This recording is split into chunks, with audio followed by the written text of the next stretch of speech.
What's going on, Colts Nation? I appreciate you joining me for another video where today we're going to be talking a little bit about some free agents, right? Getting back to that conversation after having a couple of conversations about trades.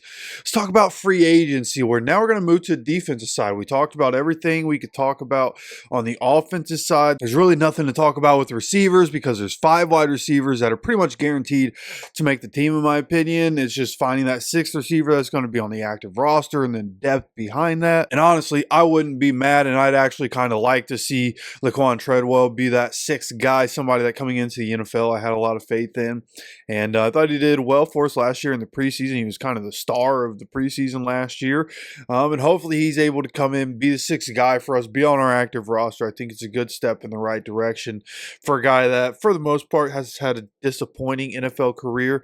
But again, looking at the defensive side of things, right, we're going to start on the defensive line, starting up front. That's really where everything starts, right? A defensive line. And we're going to talk about edge rushers. The interior of the line is going to be its own conversation. So here for defensive ends, what I want to talk about, this one's going to be pretty simple. When I looked at the options, trying to figure out which guys to fit in here was tough because there's a massive list.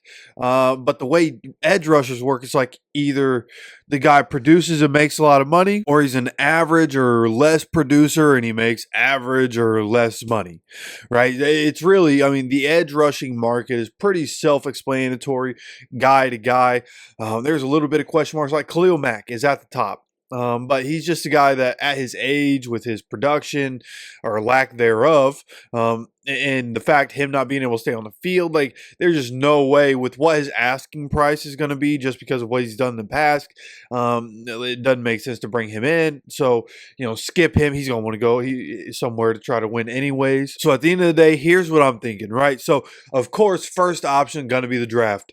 And I haven't looked too much into it, but I know that this draft, I've seen other people talk about how, and like people that actually know things about the draft, I've seen people talking about how the defensive line, the interior specifically, but is even edge rusher, a lot of really good defensive linemen coming out of this particular draft, even so much so that they're talking about #1 pick being a defensive lineman, an edge rusher. I want to say it's like Abdul Carter maybe or something like that. It's something one of my friends told me. Is that an edge rusher looking to go #1 to the Titans? But nonetheless, when you look at it, I just think this upcoming draft, when you look at the Colts situation and who we have on the team, who we've had on the team, how we need to build the team, you really want to, it's just, you look back at how like Bill Polian did it, right? And he paid a couple of guys on the defensive side, but it was primarily, hey, let's build the offense around the quarterback with the salary cap, and then we're going to use the draft to fill holes on the defense. And I think that's the strategy that we're going to have to deploy here. You look at the available money. Obviously, offensive line has a lot invested into it. If you're able to, if you drop or trade Braden Smith, obviously you open up some money in that regard, and have more rookies in there, have more money to spend. But overall, going into the draft for defensive end leaves you like we know that when we get to the secondary conversations, there's going to be some real conversations about real veterans that need to come in at all positions, right? The safeties and the corners.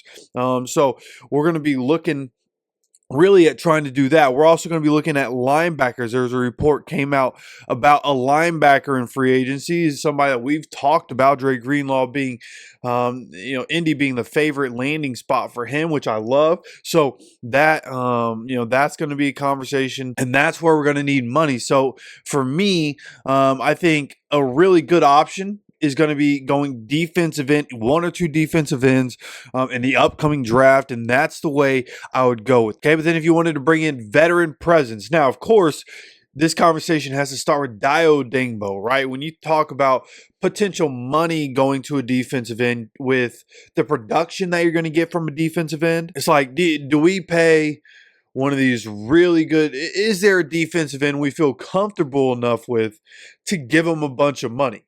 And then that's the big question is, hey, is there anybody we like enough that we're willing to give enough money to and think that this guy's going to give us production, right? We're going to put Latu out there with Lou and Rumo coming in. You got to imagine Latu's going to play a lot more on the field. So then the question is, who is on the opposite side? Are we going to keep Kwity Paye? Will we pay Dio Dingbo to come back? Somebody who's before Latu was consistently getting the most pressure. Now, again, because Gus Bradley plays his rotation, nobody ever got enough playing time to really have a massive impact outside of DeForest Buckner in that regard.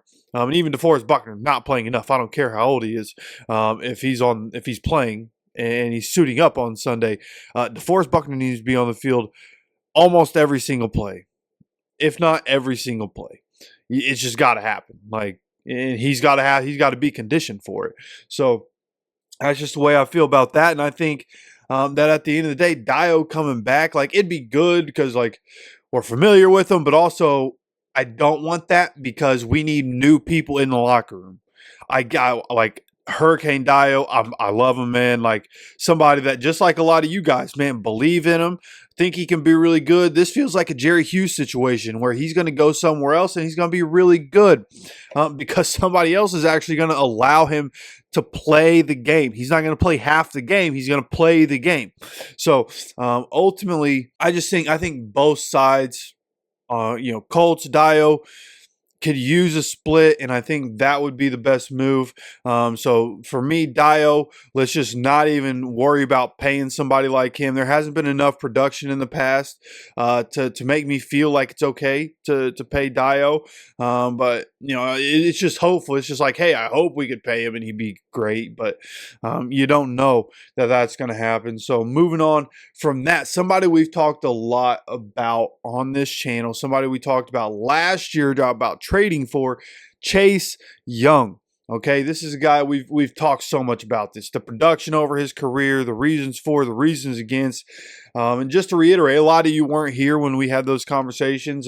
And Chase Young, of course, he's a guy coming out of Ohio State, number 2 overall pick, right? And somebody, a lot of hype, and he's had some up and down times, of course, being over there in San Francisco and having a chance to try to make an impact. He also spent some time in New Orleans. And this is a guy that, as it sits today, not even 26 years old, still young, right? Came out of college a little early, so overall, Chase Young, I think, would be a pretty decent option. If you're going to go into free agency and go get somebody, Chase Young would be a decent option, but it's Chase Young, definitely useless in the run game, which I've talked about before.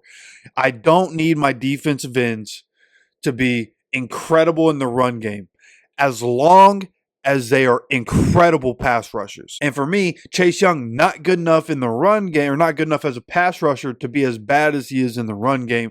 So for me, it would be a pass on Chase Young. I guess it depends what his price is. If his price is low enough, then maybe take a flyer on him and add him as part of the depth, right? You go get him and you draft somebody. I think that'd be an acceptable answer for what we're looking for.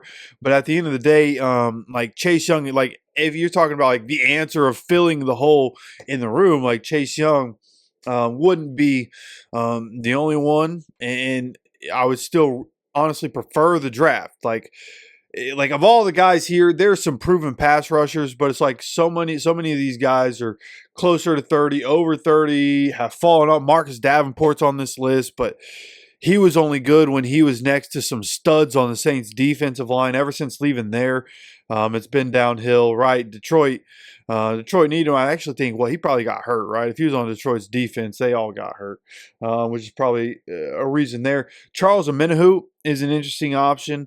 But the other one that I'm looking at on this list, honestly, is Hassan Reddick. Now, I was looking at Josh Sweat. I looked at DeMarcus Lawrence. Those two guys have produced in their career. Josh Sweat, 27 years old, almost 28 years old right now. And obviously coming from the Eagles, who have had a lot of success. So I think that would be a good option. But Hassan Reddick, this is a guy that has had a lot of drama. Okay, we know the drama with the Jets. Didn't play for him for most of the year, but it wasn't his decision to get traded either. And he wanted the contract that he wanted. No matter which team he was on, he was always going to act the way he acted. And the Jets ended up, being the team that were on the short side of that. So at the end of the day, I think Hassan Reddick could be a good option. What could he give you in terms of pass rusher? I don't think he was like ultra effective with the Jets, even though the Jets have a star-studded defensive line. Part of that could have been because the entire Jets defense kind of fell off a cliff after Robert Saleh left. But nonetheless, Hassan Reddick, somebody that is just over 30 years old when the new season comes, going to be pretty close to 31. And it's really the dollar amount. What's he going to want? Obviously, he just missed out on a bunch of money last year, but this is a guy like with what happened last year and the way things have gone, like bad teammate. Right now, he's a bad teammate. So it's going to be less money. It's probably going to be a 1-year deal. Any of these guys, if we bring them in, 1-year deal. I think pretty much any free agent that we bring in would be on a 1-year deal, because if things don't work in 2025, good chance everything else that stays here, most of it not going to be here in 2026. So, I think giving Hassan Reddick a 1-year deal, I think a fair contract. Don't go overboard for a guy that's over 30 years old, a guy that didn't want to play last year because he wanted to be selfish and be greedy. Like, I understand the business side of it, but brother, at some point you just gotta be a good teammate. So Hassan Reddick, I think, would be a good option. Now, of the options that we've mentioned here, right? The draft, Dio Dingbo, Chase Young, Hassan Reddick. I still think, I think you'll probably want a veteran and a draft pick, or 2 draft picks. So the draft is definitely one of them. In my opinion, the draft is probably the one that I'm going to mark. But if we went into free agency and got somebody, Hassan Reddick would, in my opinion, would be a good option. This is a guy, when he locks in, when he's good and he's ready to go, this is a guy that has produced big numbers. Okay, you put him on a defensive line with Latu and Grove and DeForest Buckner. This is a guy that I think it could make us really effective. A lot in the way that Myles Garrett, that same conversation, like he just makes our defensive line more dominant. But again, we could go in the draft, find some guys, especially if Tyler Warren's drafted before pick 14, then boom, go ahead, go get the best defensive end you think you can, right? Pick a defensive end at 15 1 year, 14 the next, and have these guys keep them together through their careers like they're Freeney and Mathis. I'm okay with that. If that's the avenue we go, I'm good with this. So those are my thoughts on the situation. Of course, I want to know what your guys' opinion is. You let me know. I'll put the poll out either later today or tomorrow about the defensive ends and get your guys' opinion. We're going to start formulating. I'm going to start putting together the roster based on what you guys are thinking, and we're going to, compare what you guys are thinking compared to what I'm thinking and how the roster could look. We're really going to go through this together. And you guys are building a team, man. You guys as a community, you guys are building a team. I need your opinion on the polls. So make sure you're looking out for that. Make sure you're subscribed, have notifications on so you get notified anytime any more of this content drops. Gonna want your opinion on all these videos. So again, subscribe, notifications on. I appreciate you stopping by for another video. And as always, take care of yourself, take care of each other, and go Colts.